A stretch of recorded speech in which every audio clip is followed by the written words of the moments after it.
we have inaugurated a center of excellence on vegetables,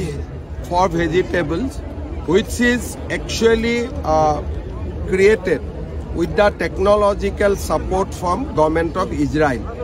This is a symbol project. This is a signature project of Indo-Israel friendship. This will help Assam farmer in adopting modern irrigation projects and different way of having seeds and other area where we can adopt technology of Israel.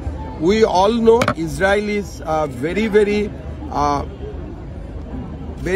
expert, specialized in drip irrigation.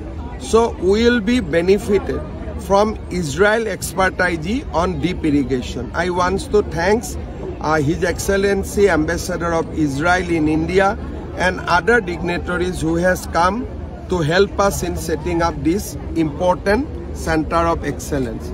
Aji Ohomor babe eta anondor din Bharat aru Israelor moitrir bhittit aji ami Khonapurot Hak-pasolir eta Center of Excellence or udbodhon korilu.